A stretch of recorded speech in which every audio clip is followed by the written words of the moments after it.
तो 2000 slide change हो रहा था, गलती से दूसरी स्लाइड लग गई थी। बड़े विद्वान बच्चे हैं हमारे, क्या बात।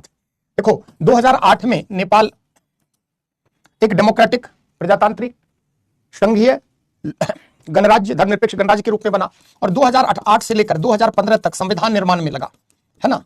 संविधान का निर्माण हुआ। इस संविधान के निर्माण के बाद जैसे ही संविधान को प्रवर्तित किया गया, लागू किया गया, नेपाल में विद्रोह स्टार्ट हो गया।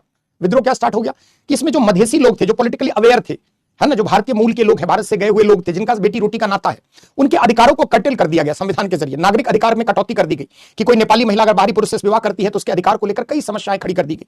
कोई महिला अगर नेपाल की अगर कोई बाहरी व्यक्ति नेपाल की महिला से विवाह करता है तो उनके बच्चों की नागरिकता को लेकर भी नए सिरे से सवाल उठा दिया गया। मधेसी को अलग अलग राज्यों में विभाजित कर दिया गया ताकि मधेसी बहुमत में न रहे।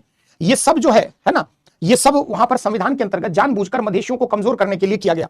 तो जैसे ही 2015 में आप देखें तो नेपाल में एक ब्लॉकेड होता है। ब्लॉकेड समझते हैं ना, नेपाल को बंद कर दिया गया।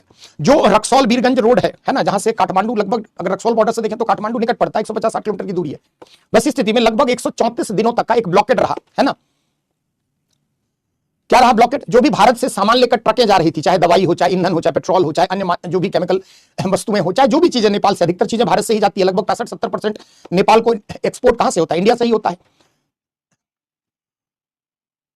शांति, अनाप शनाप, इधर उधर टीका टिप्पणी नहीं किया, लिखा लिखी उस पर कोई। जो बीरगंज रक्सौल मार्ग है, इसको बंद कर दिया गया। किनके द्वारा? मधेसियों के द्वारा। मधेसी कौन है? आप पिछली क्लास में समझ चुके हैं। मधेसी समुदाय द्वारा लगभग 134 दिनों तक का यह ब्लॉकेड रहा, दिनों तक बंद रहा रास्ता। जो भारत से नेपाल को जाती है ब्रिज है, उस ब्रिज को ही टोटली बंद कर दिया गया। किसने किया बंद? तो मधेसी समुदाय ने। क्यों किया बंद? तो उनको लगता था कि नया संविधान उनके साथ जस्टिफाई जो है ना, वो नहीं कर रहा है, न्याय नहीं कर रहा है उनके साथ। और ऐसी स्थिति में मुझे ओम बिरला न कहो, है ना, मैं बहुत निष्पक्ष आदमी हूं, ध्यान रहे, है ना। मैं ओम बिरला नहीं हूं, मैं जो हूं, है ना। तो बीरगंज रक्सौल मार्ग को बाधित कर दिया गया। अब आप सोचो कि अगर 134 दिन तक, है ना, अगर भारत से सामान ही नेपाल नहीं जाए, नेपाल की इकोनॉमी इंडिया पर डिपेंडेंट है, पेट्रोल, गैस, दवा, केमिकल वस्तु, हर चीज के लिए, टेक्सटाइल, केमिकल इंजीनियरिंग, तमाम चीजों के लिए, है ना, वो भारत पर निर्भर है। ऐसी स्थिति में नेपाल की जो सरकार है, यही मौका हो गया, यही जो 2015 के चुनाव के समय में मौका लग गया किसको? यही केपी शर्मा ओली, ये जो ओली भाई साहब हैं प्लस प्रचंडा, इन दोनों की पॉलिटिकल पार्टी को इंडिया के अगेंस्ट में, समझ लो, लिखना क्या है, हर चीज लिखने की। इंडिया के अगेंस्ट में इन्होंने नारेबाजी की। देखो, भारत नेपाल को आर्थिक रूप से पंगु बनाना चाहता है, भारत नेपाल को कहीं ना कहीं नेपाल की अर्थव्यवस्था को ध्वस्त करना चाहता है। भारत विरोधी सेंटिमेंट के आधार पर चीन की मध्यस्थता से इन दोनों पॉलिटिकल पार्टी ने आपस में एग्रीमेंट किया। कौन कौन? अगर आप देखें तो दो पॉलिटिकल पार्टी है, एक CPI CPN communist party of Nepal, unified Marxist Leninist, plus communist party of Nepal, कौन? माओइस्ट। एक का नेता कौन है? प्रचंड, और इसके नेता कौन है? केपी शर्मा ओली। इन दोनों के मध्य चाइना की मध्यस्थता से एक कम्युनिस्ट पार्टी ऑफ नेपाल बनाया गया, है ना। और 2015 में जो इंडिया के अगेंस्ट में सेंटिमेंट वहां पर खड़ा हुआ, है ना, उसके अगेंस्ट में भारत के विरोध की इन्होंने राजनीति की, है ना। मधेसी लोग हैं नेता, वहां पर मधेसी लोग हैं, परंतु है क्या? मधेसी कई अलग अलग पार्टी में बटे हुए हैं, है ना। जो मधेसी मूल के लोग हैं, जैसे अगर राष्ट्रीय प्रजातांत्रिक पार्टी, राष्ट्रीय लोकतंत्र पार्टी, मधेसी का अपने कई पार्टियां हैं। तो जो मधेसी समुदाय है वह विभिन्न राजनीतिक दलों में विभाजित है। विश्वजीत, समझ गए? तो नेपाल में जो भारत के विरोध की एक सेंटिमेंट बही, हवा बही, उस हवा को और भड़काने का काम किसने किया? इसी दोनों नेता ने। ये दोनों कौन है? माओवादी हैं। ये दोनों कमांडर रहे हुए हैं गुरिल्ला वॉरफेयर के, चाहे प्रचंडा हो, चाहे केपी शर्मा ओली हो। ये दोनों नेपाल में माओइस्ट इंसर्जेंसी में, जो नेपाल में 90 से लेकर 2005 तक चला, उन सब में ये लोग जो है नेपाल सरकार के अगेंस्ट लड़ने वाले रहे। बाद में इन्होंने पॉलिटिकल पार्टी बना ली, वो अलग बात है ना। तो इन दोनों को मिलाकर के क्या बन गया? Communist party of Nepal. इनके आका चाइना ने मध्यस्थता कराई और नेपाल में एक नया समीकरण बना। दोनों मिलकर पूर्ण बहुमत में नेपाल में इन्होंने कब्जा कर लिया कि 2.5 साल प्रधानमंत्री हम रहेंगे और 2.5 साल आप रहना, यानी 2.5 साल ओली, 2.5 साल प्रचंडा। और तब से लेकर नेपाल में राजनीतिक अस्थिरता का दौर रहा है। कई बार जो है राष्ट्रपति के द्वारा सरकार को भंग कर दिया गया, कई बार जो है पार्लियामेंट के फ्लोर पे विश्वास मत को लेकर बार बार जो है प्रयास हुए हैं, है ना। अब ये जो है, हाँ, तराई क्षेत्र में रहने वाले लोग हैं। अब देखो, नेपाल के इलेक्शन की अगर हम बात करें, आप सोच सकते हो बच्चों कि 2008 से लेकर 2025 तक आते आते 17 वर्षों में 14 सरकार बन गई वहां। और सरकार जो है बस यही 3 पॉलिटिकल पार्टी के इर्द गिर्द घूम रही है। अगर मैं आपको पूरा डिटेल ना 2015 से लेकर अब तक बताऊं तो देखिए कि 2015 में पहले नेपाली कांग्रेस के नेता थे सुशील कोइराला, है ना, एमसी नेपाली कांग्रेस के नेता सुशील कोइराला, ये प्रधानमंत्री बने। सुशील कोइराला भाई साहब ज्यादा दिन, ये भारत समर्थक, जो भी नेपाली कांग्रेस है आप सभी जानते हैं कि वो प्रो इंडिया है ना, भारत समर्थक है थोड़ा। 2015 से लेकर 2016 में इनकी सरकार गिर गई और 2016 में फिर कौन बन गए, तो सीपीएन यूनिफाइड मार्क्सिस्ट लेनिनिस्ट के नेता ओली, केपीएस ओली। अगले साल फिर सरकार गिर गई 2017। देखिए क्या रस्सा कसी वहां चल रही है। 2017 में प्रचंडा, सीपीएन माओइस्ट प्रचंड, देखो कैसे मजाक बना रखा है इन लोगों ने, है ना। 2018 में फिर शेर बहादुर देउबा, नेपाली कांग्रेस के शेर बहादुर देउबा। अब यही तीनों के बीच में सत्ता हस्तांतरित हो रही है, केपी शर्मा ओली, प्रचंडा और शेर बहादुर देउबा। 2021 में फिर सरकार इनकी गिर गई और 2021 में फिर आ गए केपीएस ओली। क्या मजाक बना रखा है। 2021 में ये सत्ता में काबिज हुए, अगले साल फिर केपी शर्मा, है ना। कौन बन गए फिर 2021 में आकर, अगर आप देखिए 2022 में आकर फिर बन गए शेर बहादुर देउबा, शेर बहादुर। क्या मजाक चल रहा है नेपाल में, आप समझिए, जनता पागल हो चुकी है, परेशान हो चुकी है। शेर बहादुर देउबा, फिर सरकार कुछ दिन नहीं चली, 2024 में फिर प्रचंड बन गए, फिर 2024 जुलाई आते आते फिर कौन बन गए, केपी शर्मा ओली। अभी कौन है प्रधानमंत्री, ओली भाई साहब, है ना, इससे पहले प्रचंडा। जो पॉलिटिकल वहां पर इनस्टेबिलिटी है, इन्हीं तीन पॉलिटिकल पार्टी के कारण है ना। कौन कौन आप सभी समझ रहे हैं, Nepali Congress, CPN UML unified Marxist Leninist, Oli की पार्टी।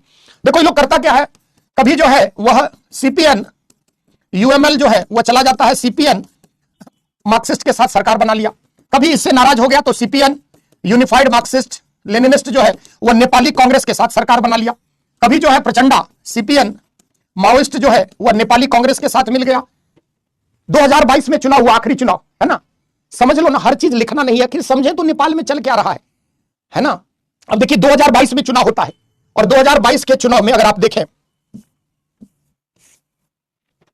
2022 में वहां फ्रेश इलेक्शन होता है, नेपाली कांग्रेस को सबसे अधिक सीट जीतकर आती है सदन में, है ना, 89। उसके बाद ओली साहब की party communist party of Nepal unified Marxist Leninist, इनको 78 के आसपास सीट मिलती है। उसके बाद communist party of Nepal Maoist Prachanda, इसको लगभग 32 सीट मिलती है। अब देखिए सरकार के गठन का यही सिलसिला है, कभी नेपाली कांग्रेस इसके साथ तो कभी इसके साथ, कभी ये दोनों तो कभी ये दोनों। अब ये क्या है कि जब जब नेपाली कांग्रेस सत्ता में आती है, चाहे वह सरकार गठन में मददगार ही क्यों ना हो, भारत के प्रति नेपाल का रुख थोड़ा सॉफ्ट हो जाता है। लेकिन जैसे ही कम्युनिस्ट पार्टी ऑफ नेपाल सत्ता में काबिज होती है अगर, तो फिर वह प्रो चाइना हो जाती है, चीन समर्थन, है ना। अभी जो है कॉन्स्टिट्यूशनल मोनार्की की मांग क्यों हो गई बच्चों, आप सोच सकते हो, आप देख लो, मैंने जो बोर्ड पर क्यों बताया कि 2015 से लेकर 24 तक कितने प्रधानमंत्री बन गए, सुशील कोइराला 1, केपी शर्मा ओली 2, प्रचंडा 3, शेर बहादुर 4, ओली 5, फिर 6, 7, 8। सोचिए कि 2015 से लेकर 25 तक में पिछले 10 साल में 8 प्रधानमंत्री वहां बन गए। नाम रखना याद जरूरी नहीं है, लेकिन अगर अभी वर्तमान प्रधानमंत्री की पार्टी का नाम अगर पता हो तो जरूरी है। जैसे जब इंडिया बांग्लादेश रिलेशन पढ़ेंगे हम लोग, आवामी लीग, है ना, और बांग्लादेश नेशनलिस्ट पार्टी बीएनपी और आवामी लीग, 2 पार्टी का नाम याद रख, कुछ पॉलिटिकल पार्टी का नाम याद रखना जरूरी है। अब आपकी मर्जी है ना। अब आप देख सकते हैं सत्ता का वहां पर कुर्सी का जैसे म्यूजिकल चेयर चलता है, 1 2 3, है ना, कौन पहले बैठ जाए, सरकार जनता परेशान हो गई है। लोग सड़कों पर क्यों उतर आए हैं, इन लोगों ने तीनों ने मिलकर नेपाल की राजनीतिक स्थिरता को तार तार कर दिया है। अगर ओली आते हैं तो चीन की कंपनियों को टेंडर देना शुरू, प्रचंडा है तो चीन की कंपनियों को टेंडर देना शुरू। इधर अगर आप देखें तो नेपाली कांग्रेस आती है तो भारत की तरफ, अमेरिका की तरफ रुख करती है। ये वहां पर हमेशा चल रहा है। अगर इंडिया नेपाल रिलेशन को समझना है तो पॉलिटिकल स्ट्रक्चर ऑफ नेपाल को जानना जरूरी है कि जब जब नेपाली कांग्रेस सत्ता में काबिज होती है या सरकार गठन में वह सहायक के रूप में भूमिका निभाती है, भारत नेपाल संबंधों में अपेक्षाकृत एक बेहतर स्थिति देखी जाती है। तो भारत क्या चाहेगा कि नेपाली कांग्रेस हमेशा वहां पर क्या हो, है ना, मजबूत हो। 5 साल की सरकार हर जगह होती है, लेकिन सरकार 5 साल चल कहां पा रही है। 2015 से 25 तक में 8 प्रधानमंत्री बन गए, है ना। चलिए बंद करिए, कमेंट बंद करिए। संवैधानिक जो है मोनार्क, कॉन्स्टिट्यूशनल मोनार्की की मांग नेपाल की जनता करने लगी कि भैया इससे बढ़िया तो राजा का ही शासनकाल था, जहां कम से कम भले राजा जो संवैधानिक प्रमुख था लेकिन पॉलिटिकल इनस्टेबिलिटी इतनी तो नहीं थी, स्टेबिलिटी थी। नेपाल में बेरोजगारी बढ़ गई, भूखमरी बढ़ गई, नेपाल जो है वह दरिद्रता के मापदंड पर और दिनों दिन निर्धन होता जा रहा। तमाम कारण से जो है वह नेपाल की स्थिति बहुत, है ना, समस्याग्रस्त हुई है। तो भारत नेपाल संबंध भी उसके राजनीतिक नेतृत्व के इर्द गिर्द कैसे मजबूत या कमजोर होते हैं, इसको समझने के लिए आपको नेपाल की पॉलिटिकल स्ट्रक्चर को समझना होगा। क्लियर है? अब देखिए, हमने बाद में क्या देखा था, चीन का नेपाल में बढ़ता हुआ दिलचस्पी। चाइना क्या कर रहा है, नेपाल में कई बड़ी महत्वाकांक्षी प्रोजेक्ट में इन्वेस्ट कर रहा है। अगर हमने पिछली क्लास में आपको चीन के निवेश के बारे में संक्षेप में चर्चा की थी कि हाल के वर्षों में नेपाल में चाइना की बढ़ती भूमिका, कि चीन द्वारा नेपाल को $40 बिलियन से अधिक का एफडीआई वहां पर कर दिया गया है, कई जो है फाइनेंशियल असिस्टेंस दिए गए, नेपाल को पोर्ट की सुविधा हुआ, ग्वादर पोर्ट से कनेक्टिविटी तक की बात कर रही है कॉन्स्टिट्यूशन, क्यों नहीं है? 2017 में नेपाल ने चीन की महत्वाकांक्षी, ये बहुत इंपॉर्टेंट घटनाक्रम है कि बीआरआई का पार्ट बन गया कौन? Nepal. Belt and road initiative क्या है इंडिया चाइना में, समझ जाओगे। और इसके तहत उसको चाइना ने $4.5 बिलियन का निवेश की बात की। नेपाल में साम्यवादी विचारधारा कहां से आई? चाइना से। यहां तक कि जो चीन की कंपनियां हैं उन्होंने इंफ्रास्ट्रक्चर में, एनर्जी सेक्टर में, मैन्युफैक्चरिंग में, हर क्षेत्र में बहुत निवेश किया है। तो नेपाल में अगर चाइना का इन्वॉल्वमेंट अधिक होगा तो यह हमारे लिए क्या है? खतरा है। अब अलग से एक फ्रेश हेडिंग बनाते हैं, भारत के लिए नेपाल का महत्व, और फिर दोनों देशों के संबंध को नॉर्मलाइज करने के लिए हाल में हमने क्या क्या किया उस पर अंत में देखते हैं। भारत के लिए नेपाल का महत्व, भारत के लिए नेपाल का महत्व क्या है? पहला महत्व क्या है कि भारत की आंतरिक हो सुरक्षा हो चाहे बाह्य सुरक्षा, अगर माओवादी आपके देश में नेपाल से ही आए हैं, नेपाल के रास्ते से ही, तो हमारी आंतरिक सुरक्षा के लिए और बाह्य सुरक्षा के लिए भी, चूंकि हमारी 1800 किलोमीटर लंबी अंतरराष्ट्रीय सीमा लगती है नेपाल से, तो नेपाल का साथ हमें चाहिए सीमा की सुरक्षा, सीमा की बेहतर चौकसी के लिए। तो भारत के लिए नेपाल का महत्व 5-7 बिंदुओं में समझते हैं। पहला तो आपने देख लिया कि भारत की सीमा सुरक्षा की दृष्टि से नेपाल का साथ महत्वपूर्ण। नोट करते चलो साथ साथ, क्यों? तो आपने देखा कि लगभग 1800 किलोमीटर अप्रॉक्स अंतरराष्ट्रीय सीमा इंडिया नेपाल के मध्य। वामपंथी उग्रवाद ब्रैकेट में नक्सलवाद की विचारधारा के प्रसार को रोकने में नेपाल की भूमिका। भारत में पाकिस्तान पाकिस्तान से जितने आतंकी आते हैं वाया कश्मीर, उसके बाद सबसे ज्यादा आतंकी कहां से आते हैं? नेपाल के रास्ते। आईएसआई का बड़ा कैंप नेपाल में रहा है और कई आतंकी जो है आपने नेपाल से भारतीय सेना की कार्रवाई में, या राव की, या जो भारत की अन्य एजेंसियां हैं, उन्होंने नेपाल से कई माओवादी, कई आतंकी को पकड़ा है ना।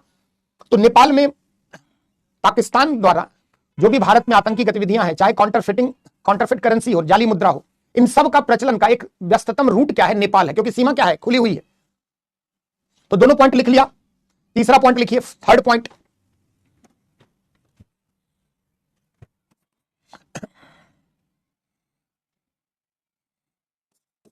भारत में आतंकवादी गतिविधियों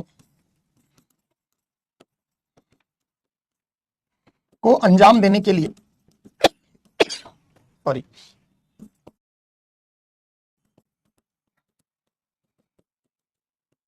पाकिस्तान द्वारा आईएसआई की मदद से नेपाल के रास्ते आतंकियों के प्रवेश को रोकने हेतु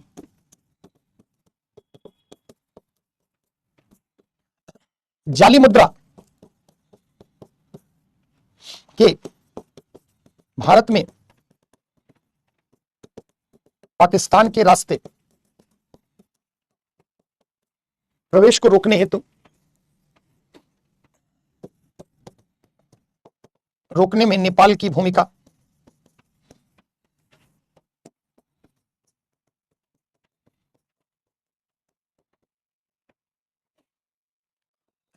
चीन को हिमालयी क्षेत्र में प्रतिसंतुलित करने हेतु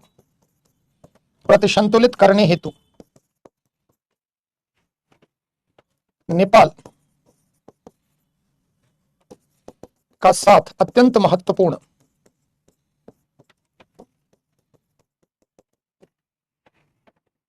आ रहे हैं, सब पे आ रहे हैं। चाहे भारत नेपाल आर्थिक संबंध के लिए भी लिहाज से भी ऊर्जा संभावनाएं नेपाल में बहुत है।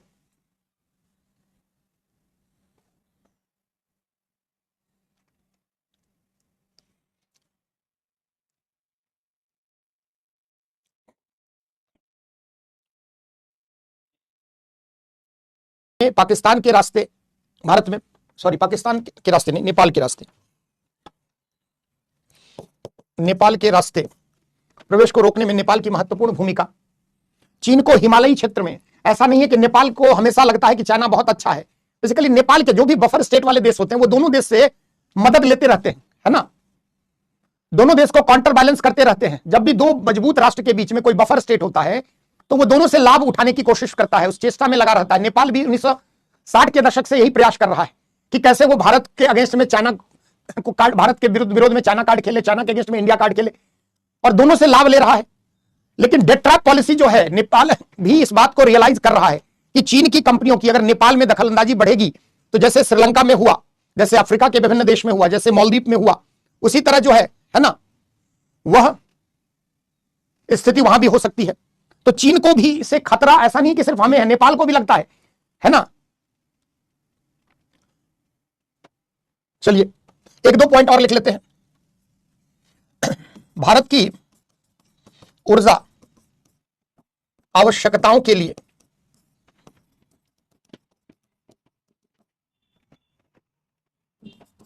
नेपाल की जलविद्युत ऊर्जा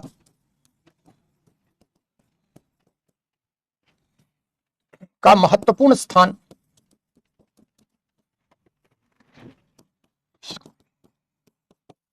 भारत नेपाल व्यापारिक संबंधों की दृष्टि से महत्वपूर्ण।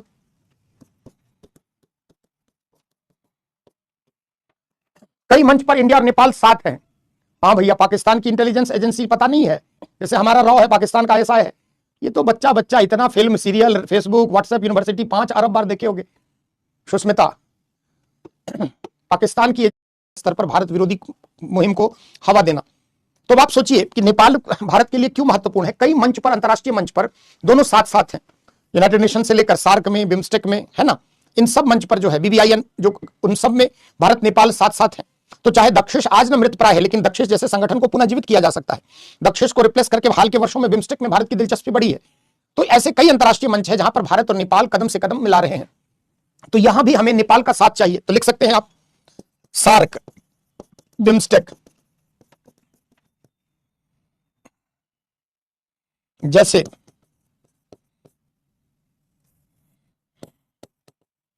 क्षेत्रीय संगठनों में भारत नेपाल साथ साथ, इंडिया नेपाल, चाहे गुजरात डॉक्ट्रिन हो, चाहे नेबर्स फर्स्ट पॉलिसी हो, है ना, चाहे एक्ट ईस्ट पॉलिसी हो। एक्ट ईस्ट में थोड़ा कम, लेकिन कहीं ना कहीं पूर्वोत्तर के विकास से नेपाल भी थोड़ा बहुत जुड़ जाता है। तो हम क्या कह सकते हैं कि चाहे पहले पड़ोस की नीति हो,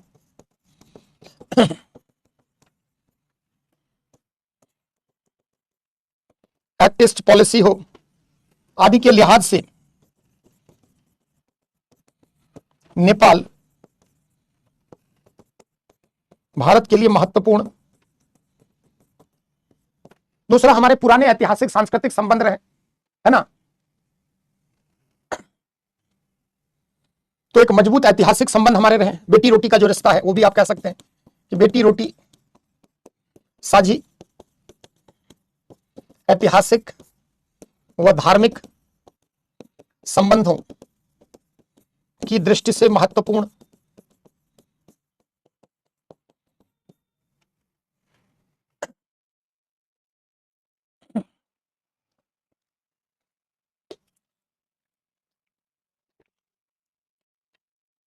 दोनों देशों के मध्य लगभग 8 से 10 बिलियन डॉलर का एनुअल ट्रेड होता है ना, और उस ट्रेड में भारत की भूमिका, भारत से लगभग 65% से 70% के बीच में एक्सपोर्ट नेपाल को होता है। तो यहां भी हम ट्रेड सरप्लस की स्थिति में है। तो आप समझ सकते हैं भारत से सारा जो आवश्यक मद की वस्तुएं हैं, चाहे गैस हो, तेल हो, दवाइयां हो, केमिकल गुड्स हो, तमाम चीजें, फर्टिलाइजर हो, चाहे इलेक्ट्रॉनिक गुड्स हो, जितनी भी चीजें हैं, अधिकांश मदों के लिए नेपाल भारत पर निर्भर है। यहां तक कि पारागमन की सुविधा, है ना, नेपाल को, तो नेपाल के लिए भारत का इन सब कॉन्टेक्स्ट में सिग्निफिकेंस हम देख सकते हैं। तो भारत के लिए नेपाल का महत्व समझ गए, नेपाल के लिए भारत का महत्व भी थोड़ा देख लेते हैं। तो भारत के लिए तो समझ लिया आपने, नेपाल के लिए भारत का महत्व, इसको भी संक्षेप में चर्चा कर लेते हैं। फिर हाल के घटनाक्रम, दोनों देशों के संबंध को सुधारने के लिए क्या पहल है। नेपाल के लिए भारत का महत्व क्या है, अगर आप देखें तो नेपाल जो है में नेपाल के कुल आयात का 65% से अधिक भारत से संपन्न petroleum product, gas goods, gas medicines, chemical product, cotton, textile एवं अन्य सभी जरूरी की वस्तुओं के लिए भारत पर निर्भरता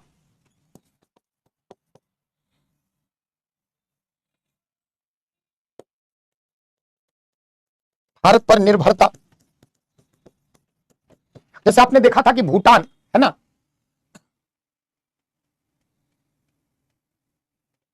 बस 2-4 मिनट और देखूंगा फिर कमेंट बंद कर दूंगा, है ना, बंद कर दूंगा, है ना। उधर का हमारे यहाँ डीजल का रेट क्या है जी? अप्रोक्सीमेटली 88, 86 से 90 के बीच में है, अलग अलग स्टेट में अलग अलग। नेपाल में डीजल का जब लास्ट टाइम मैंने फिल कराया था उस समय इंडिया में रेट 88 या 90 रुपए के 88 रुपए के आसपास था। उस समय नेपाल में इंडियन करेंसी में रेट 65 रुपए था। सोचिए कि डीजल जैसे एसेंशियल कमोडिटी में दोनों देशों में 23 से 24 रुपए का फर्क ये मायने रखता है, वो भी पर लीटर। नेपाल को सस्ता तेल भारत जो है वो प्रोवाइड कराता है, नेपाल को सस्ता तेल, गैस, सब कुछ। यहां तक कि आप गैस पाइपलाइन हमने बिछा रखी है। पहले बरौनी रिफाइनरी से तेल जो है, अभी भी आप उस एरिया में गुजरेंगे तो रात में हजारों ट्रक आपको नेपाल में पेट्रोलियम, डीजल, पेट्रोल, तमाम चीजें लेकर जाते दिखते रहते हैं, टैंकर। अब भारत सरकार गैस पाइपलाइन बिछा रही है, भारत सरकार जो है वो पेट्रोलियम पाइपलाइन बिछा रही है ना। तो ये पेट्रोलियम प्रोडक्ट, पेट्रोलियम पदार्थ, gas, medicine, chemical product, cotton textile आदि, हरमीत, पेट्रोलियम पदार्थ, गैस, दवाएं, रासायनिक पदार्थ वगैरह। तो आप सोचो कि 65-70 रुपए के आसपास वहां डीजल है, और हमारे यहां जो हमसे ही तेल खरीद रहा है उसको सस्ते रियायती दरों पे, भारत खुद तेल बना नहीं रहा, भारत हमारे यहाँ तेल का उत्पादन थोड़ी है जी, हम विदेश से तेल खरीदते हैं और बदले में नेपाल को सस्ते दर पर जो है वह हम डीजल प्रदान करते हैं। भारत सबसे बड़ा निवेशक है नेपाल में, है ना। प्रत्येक वर्ष जैसे भूटान में आपने देखा कॉटन के बाद टेक्सटाइल है, भैया गलती हो गई है, सूती वस्त्र लिख लो, पेट्रोलियम पदार्थ, दवा, गैस, रासायनिक वस्तुएं, सूती वस्त्र एवं अन्य सभी जरूरत की सामान एवं अन्य जरूरी सामान एवं अन्य सभी जरूरत की वस्तुओं, है ना। सोचिए कि आप कितना भारत नेपाल को मदद कर रहा है। तो नेपाल में भारत सबसे बड़ा निवेशक भी है, यहां तक कि सांस्कृतिक संबंध है। भारत में नेपाल के हजारों छात्र फ्री में पढ़ते हैं, स्कॉलरशिप उनको जो है ना, मिलती है फ्री में। नेपाल के नागरिक, आप सोचिए 34,000 गुरखा रेजिमेंट के जवान हमारे नेपाल के, सोचो, जिनको वेतन सरकार, भारत सरकार दे रही है, उनमें से कई पुराने हैं जिनको पेंशन भी दिया जा रहा है। तो नेपाल भारत के लिए बहुत महत्वपूर्ण है। पर्यटक जितने हमारे यहां से नेपाल में लोग पर्यटन के लिए जाते हैं दुनिया के अन्य, तो नेपाल के कुल पर्यटक का लगभग 65 से 70% भारतीयों का ही है। तो ये सब भी आप लिख सकते हैं। 1-2 पॉइंट और नोट कर लिखते हैं, लिखिए, भारत नेपाल में सर्वाधिक एफडीआई, विदेशी प्रत्यक्ष निवेश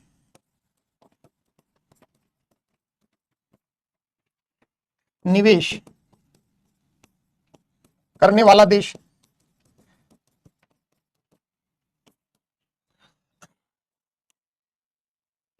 80 लाख के आसपास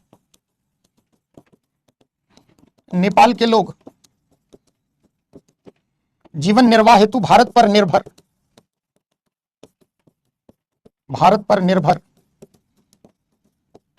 नेपाल के कुल पर्यटक का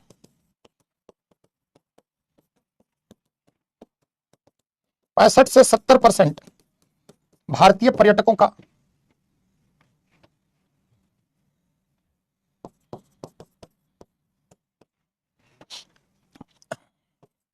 34,000 से अधिक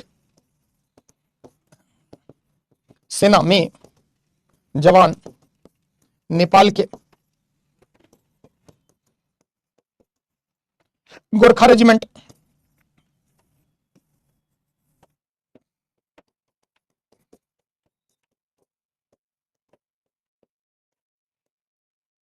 जैसे वार्षिक मदद करता है ना, जैसे भूटान को हमने क्या देखा कि प्रत्येक वर्ष भारत जो है वार्षिक बजट में अनुदान देता है, उसी तरह नेपाल को भी देता है। तो तमाम इन सब कारणों से जो है नेपाल के लिए भारत महत्वपूर्ण है। अब दोनों देशों के मध्य जो संबंध खराब हुए हैं विगत वर्षों में, उसको बेहतर बनाने के लिए क्या प्रयास किए गए हैं, उस पर लास्ट में चर्चा कर लेते हैं, है ना, कि इंडिया नेपाल संबंध को बेहतर बनाने के लिए क्या किया जा रहा है। फटाफट नोट करिए सभी लोग।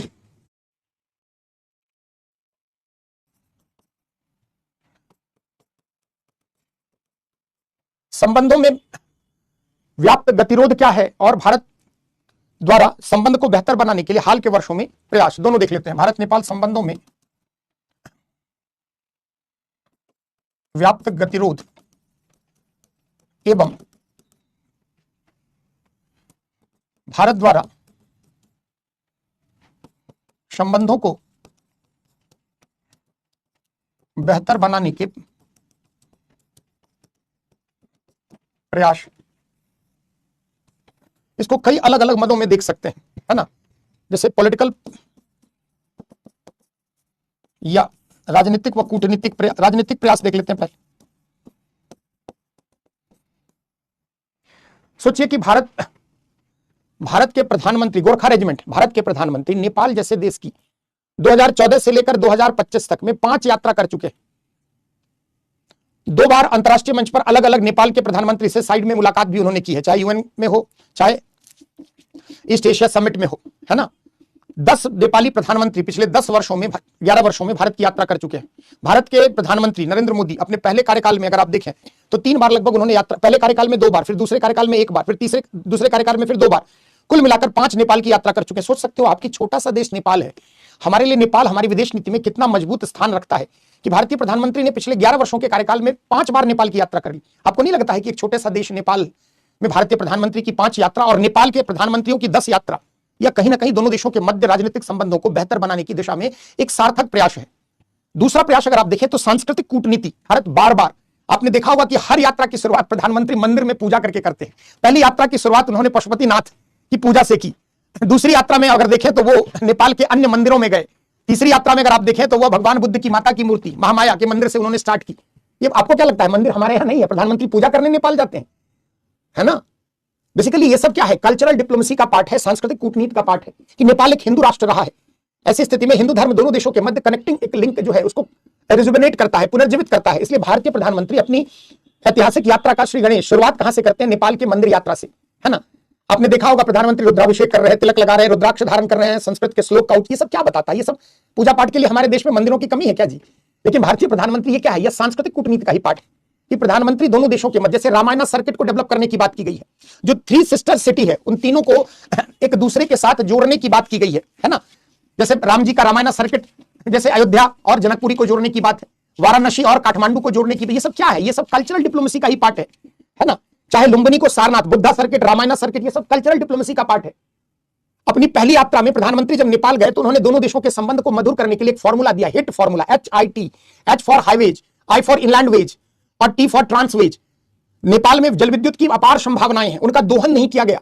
जैसे 2023 में जब प्रचंडा भारत आए थे तो भारत सरकार ने नेपाल के साथ, है ना, नेपाल के साथ संबंध को बेहतर बनाने के लिए हाइड्रो पावर के क्षेत्र में 10,000 मेगावाट का अगले 10 वर्षों में एक long term power trade agreement किया।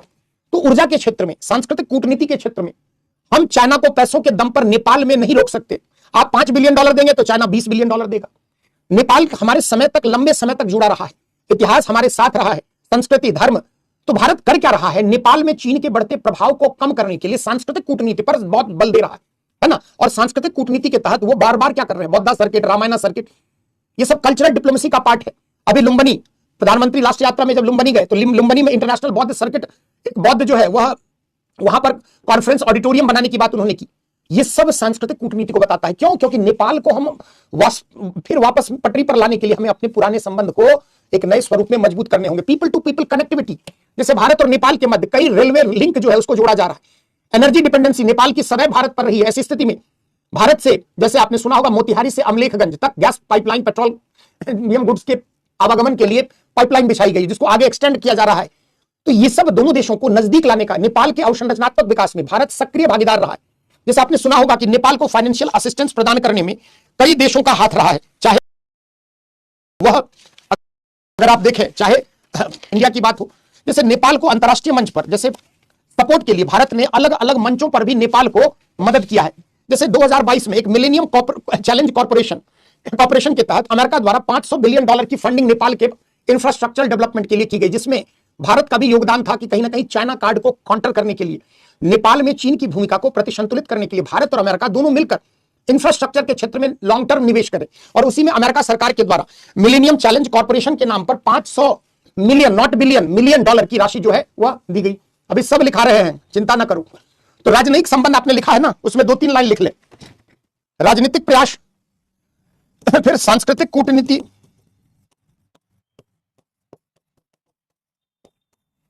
लिखिए राजनीतिक प्रयास के अंतर्गत लिखिए भारतीय प्रधानमंत्री द्वारा 2014 से लेकर 2025 के मध्य भारतीय प्रधानमंत्री की नाम वाम ज्यादा नहीं लिखना है, 2014 से लेकर 2025 के मध्य 5 बार नेपाल की यात्रा तथा इस अवधि में नेपाल के 10 प्रधानमंत्रियों की भारत यात्रा, इस अवधि में नेपाल के 10 प्रधानमंत्रियों की भारत यात्रा दोनों देशों के मध्य बढ़ते राजनीतिक संबंधों को दर्शाता है। दोनों देशों के मध्य बेहतर राजनीतिक संबंधों को प्रदर्शित करता है, दर्शाता है। इतना ही नहीं, भारत ने अंतर्राष्ट्रीय मंच पर भी नेपाल को वित्तीय ऋण प्रदान किए जाने के लिए विगत वर्षों में व्यापक प्रयास किया है। अंतर्राष्ट्रीय मंच पर नेपाल को वित्तीय ऋण प्रदान करने के लिए अंतर्राष्ट्रीय स्तर पर व्यापक प्रयास किया है।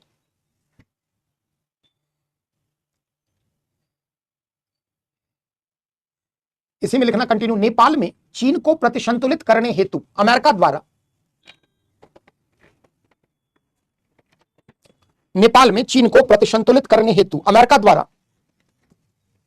Millennium challenge corporation MCC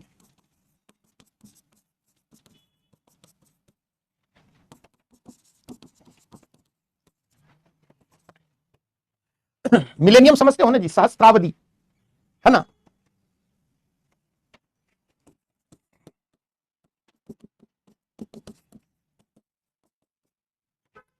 Hindi जो लिखना चाहते हैं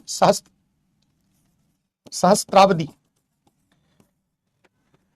सहयोग चुनौती, सहस्त्रावधि चुनौती सहयोग के तहत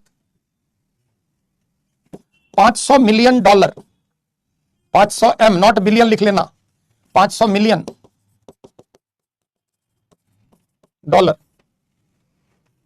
के अनुदान प्रदान करने में भी भारत की उल्लेखनीय भूमिका रही है।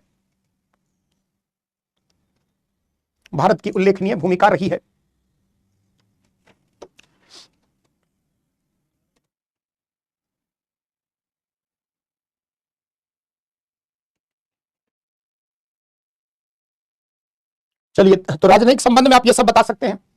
सांस्कृतिक कूटनीति ज्यादा यहां पे ध्यान देने की जरूरत है। सांस्कृतिक कूटनीति में भारत क्या क्या कर रहा है, तो एक हेडिंग बना लें, कल्चरल डिप्लोमेसी।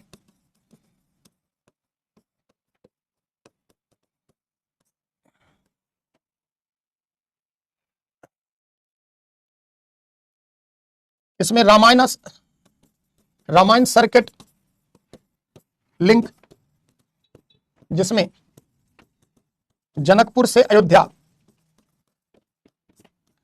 के मध्य बेहतर कनेक्टिविटी,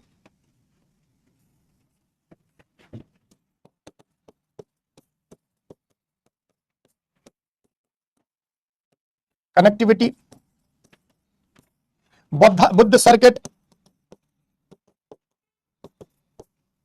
भगवान बुद्ध का जन्म कहां हुआ था जी? लुम्बिनी में। लुम्बिनी कहां है? लुम्बिनी नेपाल में है। और बुद्ध को ज्ञान कहां मिला था जी? हाँ, आ रहे हैं। बुद्ध को कहां ज्ञान मिला? सारनाथ में, सॉरी बोधगया में, है ना। तो सारनाथ में उन्होंने पहला उपदेश दिया, बोधगया में उनको ज्ञान की प्राप्ति हुई। तो जो बौद्ध विहार है, बौद्ध के प्रमुख स्थल है ना, उन सबको संपर्क के रास्ते से जोड़ने की बात की जा रही है कि उनके मध्य कैसे बेहतर संपर्क हो। तो बुद्ध सर्किट के अंतर्गत लुम्बिनी सारनाथ, सारनाथ जानते हो ना कहां है, काशी के पास है। बोध गया बिहार में है, के मध्य कनेक्टिविटी।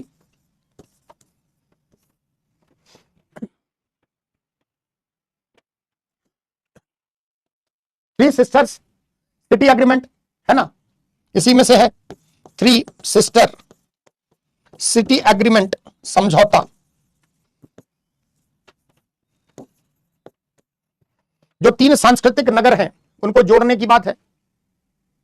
तो लुम्बिनी नेपाल में, सारनाथ उत्तर प्रदेश में और बोधगया बिहार में, तीनों के मध्य बेटर कनेक्टिविटी के लिए, है ना। अब जैसे तीन सांस्कृतिक सिस्टर एग्रीमेंट के तहत, जैसे काठमांडू को बनारस से, है ना, तो काठमांडू बनारस, लुम्बिनी बोधगया,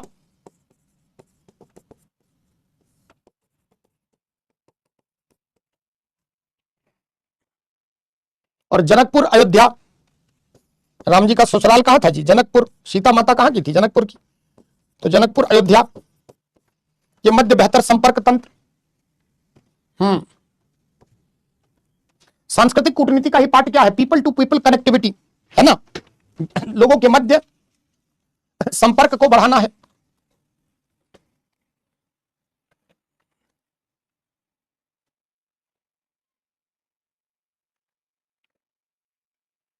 जल्दी नोट करिए, काठमांडू बनारस, लुम्बिनी बोधगया और Janakpur Ayodhya.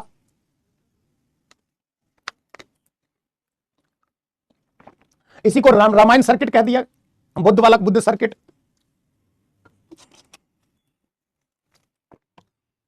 Visa free entry तो पहले से ही है।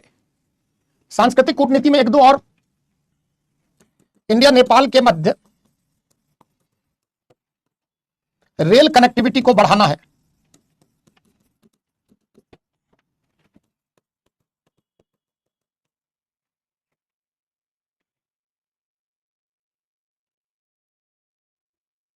है ना, एक अभी ट्रेन भी चल रही है इंडिया नेपाल के बीच में, है ना, बिहार के दरभंगा के पार्ट से नेपाल के जो जनकपुर वाला पार्ट है उसको कनेक्ट कर रही है।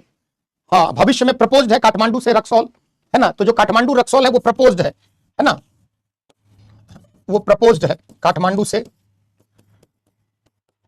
रक्सौल तक रेल संपर्क तंत्र।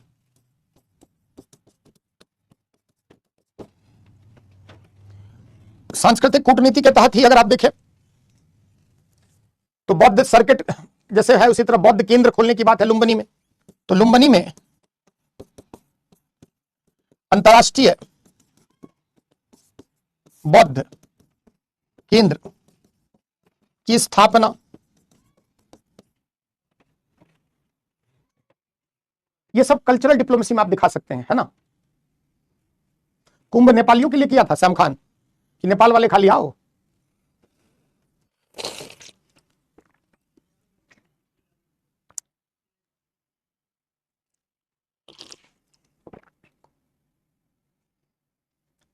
दोनों देशों के मध्य आर्थिक संबंध, हाल के वर्षों में का हम लोग लिख रहे हैं। सांस्कृतिक कूटनीति क्या है ये आप समझ पाए। आर्थिक संबंध को बेहतर बनाने के लिए क्या किया गया है? आर्थिक संबंध में ऊर्जा कूटनीति के तहत काम बहुत सारा सरकार ने किया है। ऊर्जा भी आर्थिक क्षेत्र का ही एक पार्ट है ना जी। आर्थिक संबंध को बेहतर बनाने के लिए भारत द्वारा 450 मेगावाट हाइडल एनर्जी जल विद्युत ऊर्जा की नेपाल से खरीद।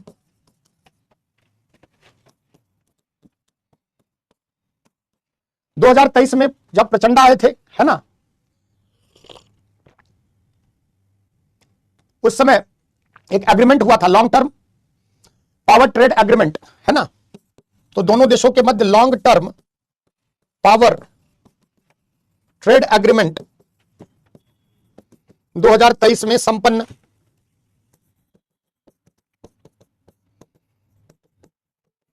जिसमें दोनों देशों के द्वारा, नहीं भारत द्वारा ज्यादा है, जिसमें भारत द्वारा 10,000 मेगावाट जल विद्युत ऊर्जा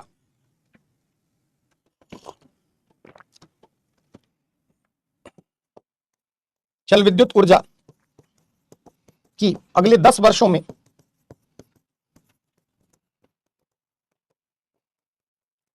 खरीदारी हेतु समझौता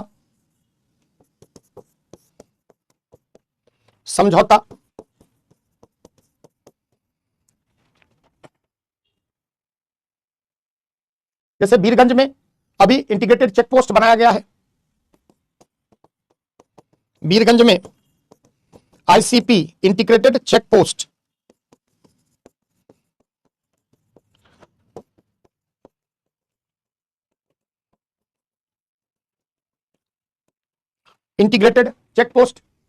हिट फॉर्मूला लास्ट में बोला तो अभी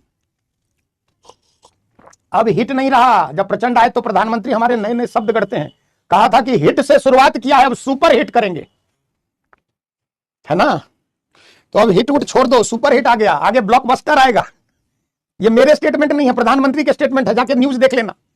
उन्होंने कहा कि 2014 की यात्रा में मैंने हिट फॉर्मूला दिया था, H for highways, I for inland ways, inland समझते हो ना जी, वाटर के थ्रू, और टी फॉर ट्रांसवेज, ट्रांसमिशन के लिए, विद्युत पारेषण के लिए। अब इस हिट को मुझे सुपर हिट बनाना है। ये मेरे वाक्य नहीं है ना। तो वीरगंज में आईसीपी इंटीग्रेटेड चेक पोस्ट, है ना, की स्थापना। अभी जो है तेल पाइपलाइन बिछाया गया मोतिहारी से। मोतिहारी कहां है जी? बिहार में, से अमलेखगंज नेपाल तक तेल पाइपलाइन का निर्माण, जिसको विस्तार करके चितवन और झापा तक ले जाना है, प्रधानमंत्री ने कहा है ना, निर्माण किया गया है, जिसे आगे विस्तार देकर चितवन नेपाल में है, झापा नेपाल में है,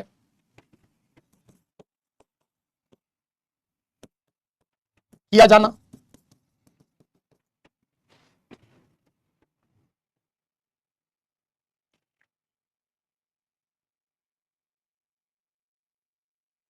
भारत द्वारा लगभग 12,000 करोड़ 1.5 बिलियन डॉलर का लाइन ऑफ क्रेडिट भारत द्वारा हाल के वर्षों में 1.5 बिलियन डॉलर का लाइन ऑफ क्रेडिट प्रदान किया जाना। किसको जी? नेपाल को ही ना, तो वो लिखा नहीं है।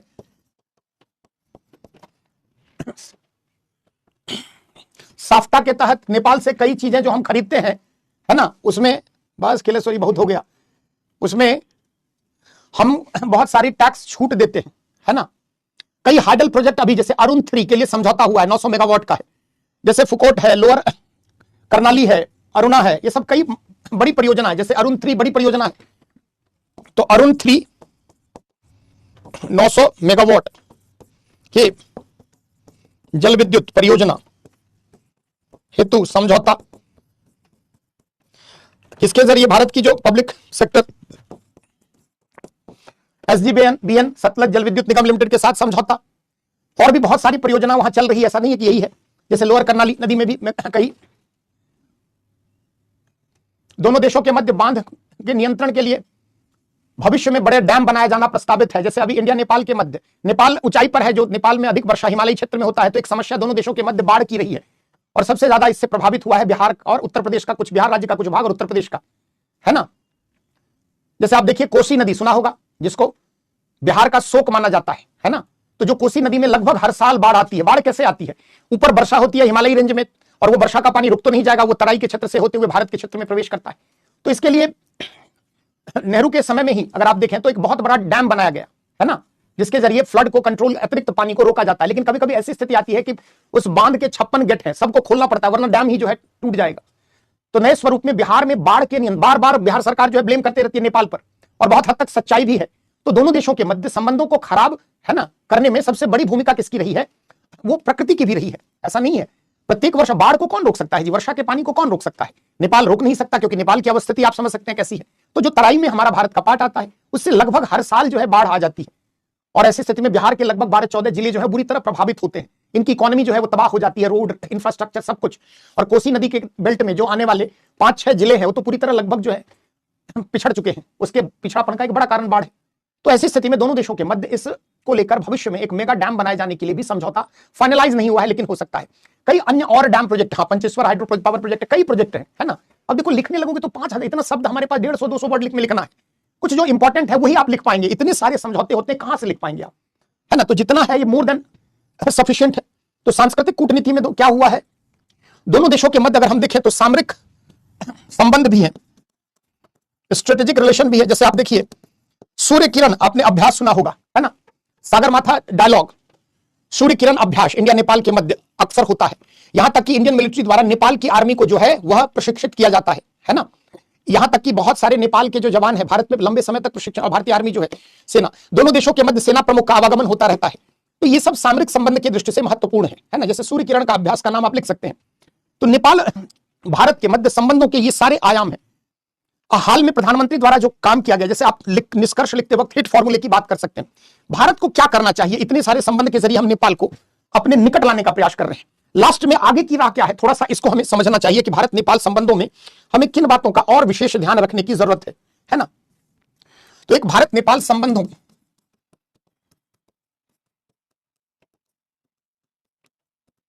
आगे की राह क्या है, जाहिर सी बात है कि हम अपने बारे में ही सोच सकते हैं। यानी भारत का क्या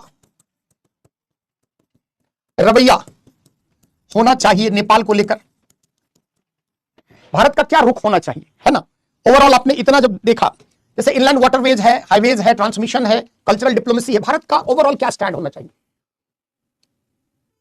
2015 से लेकर अभी तक अगर आप देखें तो भारत के विरोध की एक हवा बह रही थी। कोविड के बाद से हमें एक मौका मिला कि हम नेपाल को वापस अपने संबंधों की मजबूत डोर में बांधने का प्रयास करें। जैसे नेपाल में जब भूकंप आया, आपने सुना होगा, काठमांडू में भयानक भूकंप आया, तो भारतीय सेना ने ऑपरेशन के जरिए नेपाल को बहुत मदद की, चाहे दवा हो, चाहे आवश्यक वस्तुएं हैं। ऑपरेशन मैत्री के तहत हमने वैक्सीन डिप्लोमेसी के तहत कोविशील्ड को नेपाल को उपलब्ध कराया। ह्यूमैनिटेरियन ग्राउंड पे भारत नेपाल की हमेशा मदद करता रहा है। भारत का रुख क्या होना चाहिए कि भारत नेपाल के आंतरिक मामलों में अनावश्यक हस्तक्षेप न दे। जैसे जो सब कॉन्टिनेंट के कंट्री हैं, वो बिग ब्रदर सिंड्रोम कहते हैं हम लोग, कि वो कहते हैं कि भारत का इतना बड़ा कद है कि इससे वो डरे रहते हैं। उनको लगता है कहीं भारत उन पर जो है वर्चस्व स्थापित न कर ले, भारत उनको कहीं आंतरिक और बाह्य मामलों में बार बार दखल न दे दे। एक आशंका उनके मन में ये रही है। और जो ट्रस्ट डेफिसिट हुआ है, समझते हैं ना, विश्वास घाटा। कल तक नेपाल की आवाम को भारत के प्रति जो है एक विश्वास था। अरे सैम खान, पहले पूरा सुन लो ना, सब लिखने की तुम्हें जरूरत नहीं पड़ेगी, सब आ जाएगा लास्ट तक, है ना। बंद करो लिखना, सभी को पता है।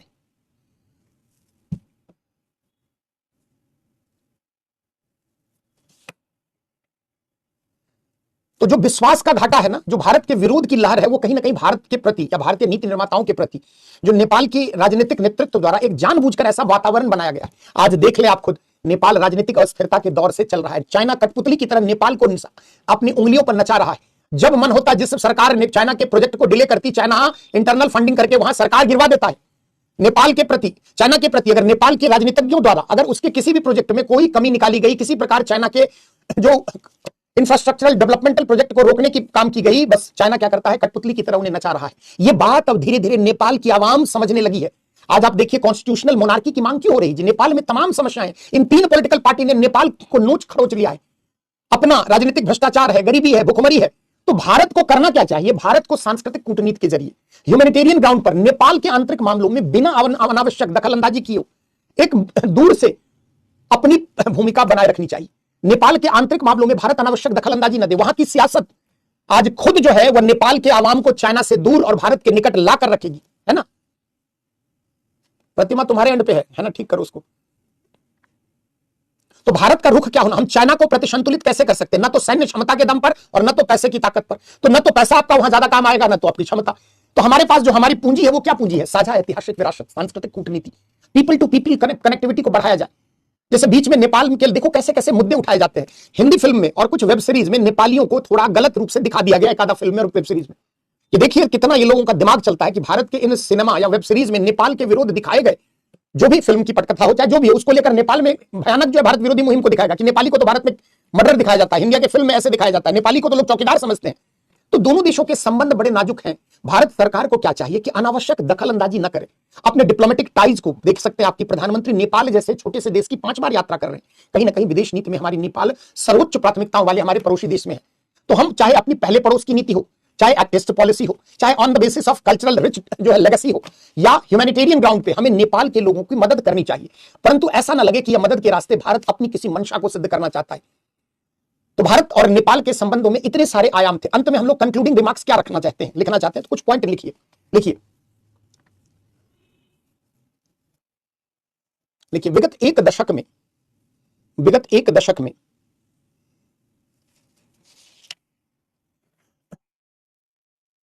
आ रहे हैं, अभी आ रहे हैं, कंक्लूजन नहीं लिख दिए। लिखिए विगत एक दशक में भारत नेपाल के संबंध बड़े ही उतार चढ़ाव वाले रहे हैं। विगत एक दशक में भारत नेपाल के संबंध बड़े ही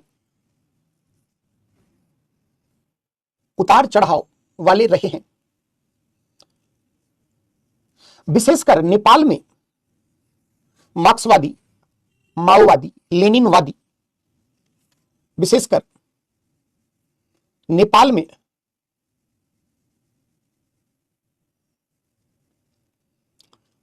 मार्क्सवादी, माओवादी, लेनिनवादी विचारधारा आधारित दलों की राजनीति में प्रभावी उपस्थिति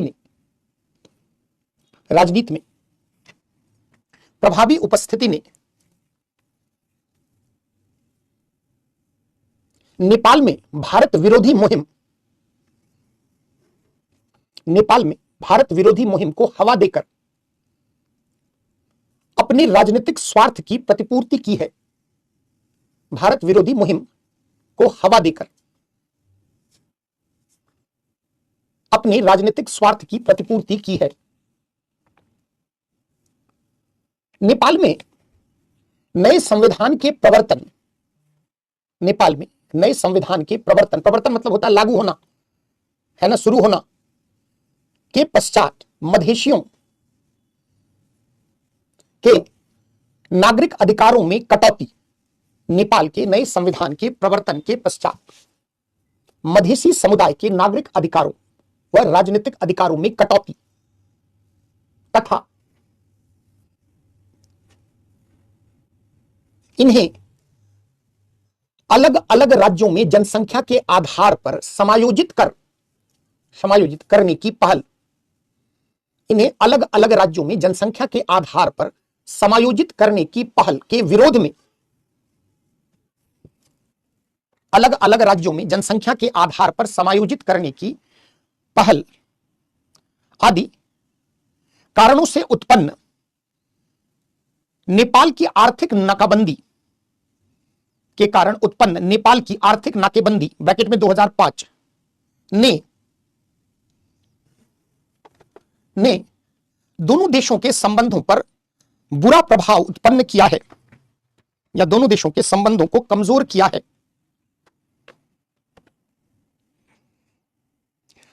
वर्तमान नेपाल सरकार द्वारा चीन के तरफ बढ़ती निकटता तथा भारत से दूरी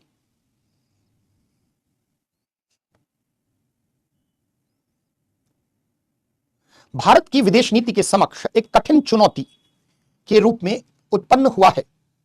भारत की विदेश नीति के समक्ष कठिन चुनौती के रूप में उत्पन्न हुआ है। पैराग्राफ चेंज करके ऐसी स्थिति में भारत का नेपाल के मामले में निम्न रवैया या रुख होना चाहिए। नेपाल के मामले में निम्न रवैया या रुख होना चाहिए। क्या क्या होना चाहिए? पहला, भारत को नेपाल के आंतरिक मामलों में चाहे मधेसी मुद्दा ही क्यों ना हो, मधेशियों के अधिकारों के संरक्षण का ही मुद्दा क्यों ना हो,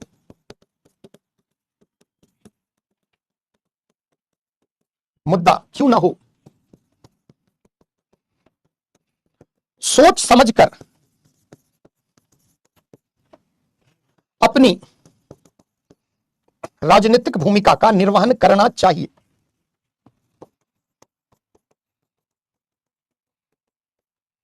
नए स्वरूप में करना चाहिए। पहला पॉइंट में कि जैसे आपने विदेश नीति में क्या पढ़ा है कि हमारे विदेश नीति का कि अभी सिद्धांत है ना जी कि हम अपने भारत मूल के लोगों की भारत में या भारत के बाहर उनके हितों की रक्षा करेंगे। माना कि नेपाल में मधेशियों के अधिकारों को कर्टल किया जा रहा है, उनको पॉलिटिकल राइट या सिटीजन राइट्स जो है उनमें कटौती की गई है, लेकिन हमें इस बात का भी ध्यान रखना चाहिए कि नेपाल हमारा अपना टेरिटरी नहीं है, नेपाल एक स्वतंत्र देश है। तो माना कि मधेशी का मुद्दा है तो कहीं ना कहीं यह मुद्दा जो है राजनीतिक मुद्दा है और यह उनका आंतरिक मुद्दा अधिक है। इसलिए हमने क्या लिखा है कि भारत को नेपाल के आंतरिक मामलों में चाहे मधेशियों के अधिकारों के संरक्षण का ही मुद्दा क्यों ना हो, सोच समझकर अपनी राजनीतिक भूमिका का निर्वहन नए स्वरूप में करना चाहिए। नए स्वरूप क्या है? पहले नेपाली कांग्रेस था, बुलाते थे, डांट डपट के, दुलार के, पुचकार के, समझा देते थे, मान जाते थे। नेपाल अब वैसा देश नहीं रहा, वहां भी ग्लोबलाइजेशन का दौर आ गया। नेपाल के युवा भी पूरी दुनिया की राजनीति देख रहे हैं, ऐसा नहीं है कि वो लोग नहीं समझ रहे। दूसरा, वहां भी साम्यवाद, मार्क्सवाद, माओवाद, लेनिनवाद की हवा बह रही।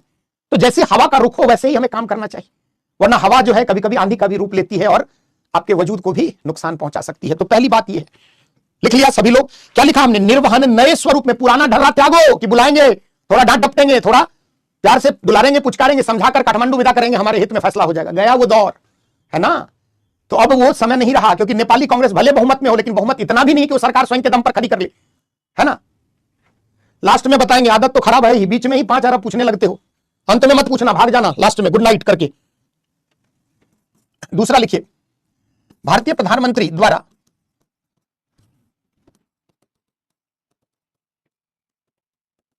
प्रदत्त हिट फॉर्मूला अर्थात H for highways, I for inland waterways, T for ट्रांसवेज,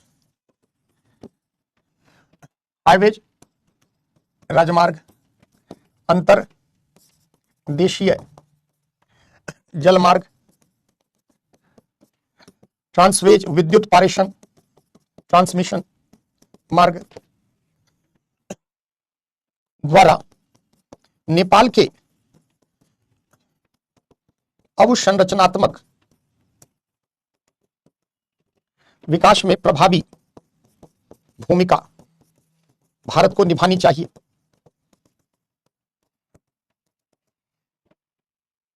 चीन को प्रतिसंतुलित करने के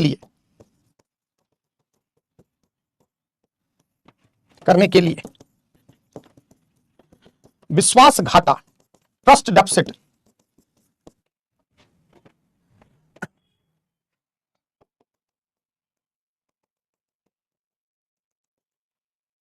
को कम करने के लिए सांस्कृतिक कूटनीति पर बल देना चाहिए।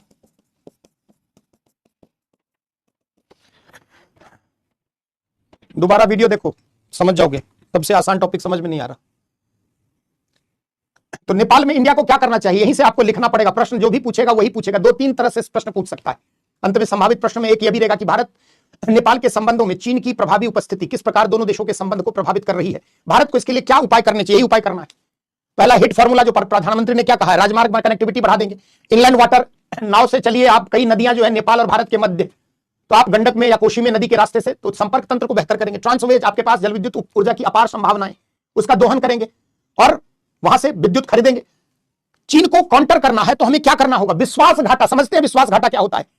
आम लोगों में एक परसेप्शन हो गया है कि भारत हम लोगों को बार बार हर चीज में टांग अड़ाता रहता है, भारत ऐसा है। और इस तरह के विश्वास को किसने बहाल कर दिया? ये मार्क्सवादी दल के पॉलिटिकल पार्टियों ने। अब खुद ये बार बार म्यूजिकल चेयर खेल रहे हैं कि अब मेरी कुर्सी हो गई, तुम अब आ जाओ, तुम अब आ जाओ, है ना? लोग देख लिए कि अरे भैया ये तीनों तो यही है। तो लोगों को भी क्या लग रहा है कि ये तो पूरे देश का कबाड़ा निकाल देंगे। चाइना का इंटरवेंशन, क्या आपको लगता है कि चीन के लोग इंटरनेट से नहीं जुड़े हैं? चेकबुक डिप्लोमेसी क्या है, डेट ट्रैप पॉलिसी क्या है, हम्बन टोटा में क्या हुआ, मालदीव में क्या हुआ, उनको नहीं पता है। दुनिया अब वैश्वीकृत हो चुकी है, अब जो है कूप मंडुकता नहीं है, कुएं का मेढक बना रहना नहीं है। तो आज नेपाल की जो युद्ध है, नई आवाम है, उनको लग रहा है, इसलिए तो सड़कों पे उतर रहे हैं। विकल्पहीनता की स्थिति है, ये सारे के सारे दल जो है क्या एक जैसे है, नेपाल को लूटना है। तो अब नेपाल की आवाम में ट्रस्ट डेफिसिट, विश्वास का घाटा है। जब आम आदमी में न्यायपालिका के प्रति विश्वास का संकट हो जाए तो लोग न्याय को हाथ में लेते हैं, सड़कों पर जो है वह न्याय प्रदान करने लग जाते हैं। गृह युद्ध जैसी परिस्थितियां, सब क्यों है? लोगों का न्याय, लोगों का कॉन्स्टिट्यूशनल इंस्टीट्यूशन में विश्वास ही खत्म हो गया। तो भारत को लेकर भी इन लोगों ने यही किया है कि भारत के विरोधी मुहिम को बार बार जो है उसमें पेट्रोल डालते रहो, है ना? अब खुद ये कुर्सी के लालच में देश का सौदा कर रहे हैं, चाइना के हाथों देश को बेच रहे हैं। नेपाल की आवाम समझ रही है ये बात कि भैया चीन चालू देश है, देख रहा है कि नेपाल की इकोनॉमी डूबती जा रही है और पैसा का पैसा झोंकता जा रहा है। क्या उसके पास फ्री का पैसा है? कहीं ना कहीं वो नेपाल को भी अपने अगले डेट ट्रैप में लेना चाहता है। वैसे ही 5 फिंगर पॉलिसी में नेपाल पर उसकी सब दिन नजर रही है। तो जो इतिहास हम पढ़ रहे हैं, क्या वो इतिहास वो नेपाल की आवाम ने नहीं पढ़ा है क्या? माओ की जो उंगलियों 5 उंगलियों की नीति उन्हें नहीं पता है क्या? तो ये हमें करना चाहिए, वेट एंड वॉच, है ना। बहुत कठिन परीक्षा हमारी हुई है। तो हमने लास्ट में क्या लिखा है? चीन को प्रतिसंतुलित करने के लिए, विश्वास घाटा, ट्रस्ट डेफिसिट को कम करने के लिए कल्चरल डिप्लोमेसी खेलो ना, सांस्कृतिक कूटनीति, है ना। और इसके जरिए पीपल टू पीपल कनेक्टिविटी, है ना, उसको हमें बढ़ाना है। आ रहे हैं आगे उसी पर। और क्या है, जो वर्तमान समस्याएं दोनों देशों के बीच में चल रही है, उसका भी मध्यस्थता के जरिए निपटान करना है। चाहे वह लिम्पियाधुरा का मुद्दा का हो, चाहे वो सीमा विवाद हो, चाहे अन्य कोई भी विवाद हो। तो नेक्स्ट लिखिए, दोनों देशों के मध्य, इंडिया नेपाल के मध्य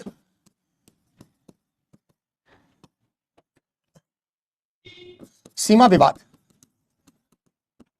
या अन्य किसी भी विवाद का समाधान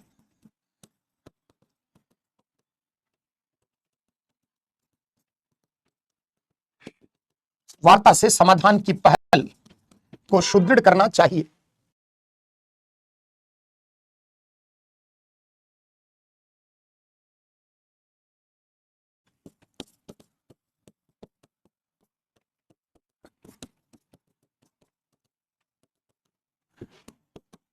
मानवतावादी आधार पर नेपाल के सामाजिक आर्थिक विकास में भारत को एक मजबूत सहयोगी की अपनी छवि, अपनी पुरानी छवि को और छवि को दोबारा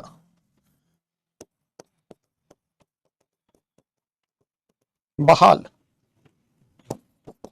करने की हर संभव कोशिश करनी चाहिए।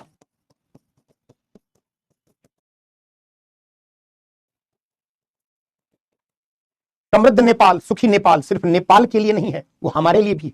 नेपाल में गरीबी, दरिद्रता, भुखमरी, गृहयुद्ध होगी तो उसका नुकसान हमें भी उठाना होगा। हम ये नहीं सोच सकते हैं कि नेपाल के लोग भूखे मरे, सड़कों पर प्रदर्शन करें, नेपाल में लोकतंत्र की दुर्दशा हो जाए। भारत कभी नहीं चाहता।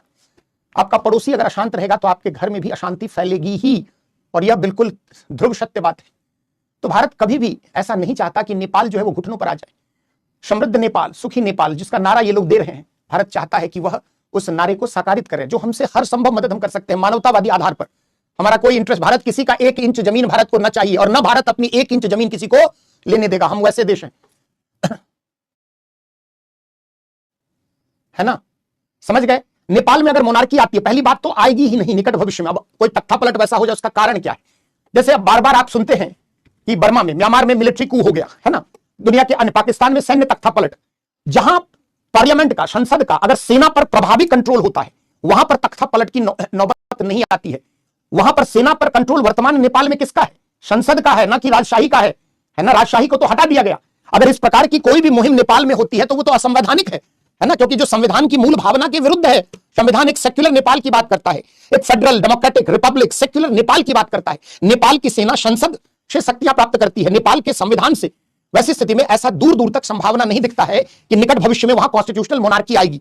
रही बात की ये जो नेपाल के वर्तमान नेतृत्वकर्ता लोग हैं, इन्हें सोचना चाहिए कि इन्होंने नेपाल की दुर्दशा, वैसे भी जो हालिया जनविद्रोह है, अब इन्हें भी लग रहा है कि नेपाल में जो इन्होंने बंदरबाट किया है सत्ता का, नेपाल की आवाम इन्हें अब वो छोड़ने वाली नहीं है। तो ऐसी स्थिति में भारत को वेट एंड वॉच, ज्यादा इन्वॉल्व नहीं होना है और बहुत दूरी भी नहीं बना लेनी है। Out of sight out of mind होता है बच्चों। 2 दोस्त अगर एक साथ रहते हैं, किसी कारणवश अगर एक दोस्त आपका दूर चला जाए, भले आप कितना भी टेलीफोनिक टॉक कर ले, मोबाइल से बात कर ले, इंग्लिश में एक फ्रेज है out of sight out of mind. तो ऐसा भी हमें आउट ऑफ साइट नहीं होना है कि नेपाल को टोटलिटी में छोड़ देना है कि भैया हम अगर छुएंगे तो कहेगा हस्तक्षेप, ऐसा भी नहीं है।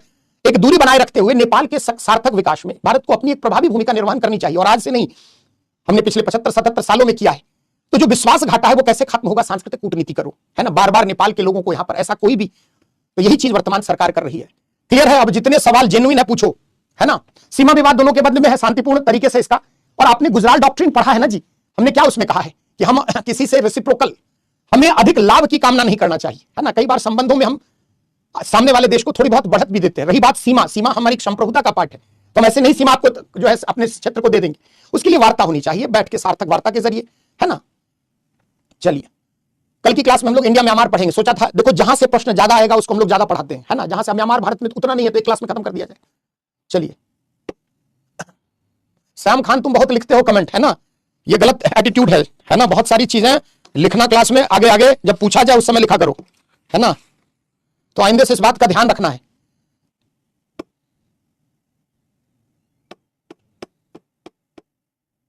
जिसको पूछना है कुछ पूछोगे खाक, पूछ तो रखा ही है 1 खरब, तो पूछोगे क्या आप। भारत की प्रधानमंत्री आप अपने पड़ोसी के घर में जाके जो आपसे मजबूत है मोहल्ले में निसार खान, उसके घर को जाके डिक्टेट कराएंगे क्या? चाइना को जाएंगे समझाने? चाइना आपसे कमजोर है क्या? आपको समझाकर भेज देगा, है ना। मेरे क्लास में मोर देन सफिशिएंट है फैज आलम, इतना काफी। मैं डिटेल पढ़ाने अंदाज लग गया होगा आपको, तो ऑप्शनल तो और डिटेल पढ़ाता हूं। हाँ बिल्कुल कोमल, बताना पड़ेगा क्या जो मटेरियल है। जब भी मैं क्लास का उसको पढ़कर आएंगे तो आधी बातें आपको समझी रहेगी। फेलियर हम नहीं कह सकते हैं, कई बार परिस्थितियां विपरीत बह जाती है अंतरराष्ट्रीय मंच पर। हाँ ये कहिए कि हमने लंबे समय तक इग्नोर किया, कहीं ना कहीं यह हमारे लिए कुछ हद तक फेलियर मान सकते हैं। नोट से जटिल लगेगा ही, पढ़ो हो जाएगा। अगर मेहनत, अगर जज्बा हो मेहनत करने का ईमानदारी से तो हो जाएगा। कोई टीचर की जरूरत नहीं, मटेरियल के दम पे कर लो। चलिए और कल से मैं कुछ कमेंट बंद करूंगा। मैं अब देख रहा हूं कुछ ज्यादा ही इस क्लास में जो है ना कमेंट होने लगा। हो बोलते रहो लिखते रहो, मुझे कोई फर्क नहीं पड़ता है। काला पानी विवाद है, रिश्तेदार है, उनसे तो 2 गज म्यांमार, सभी लोग फैक्ट लिखने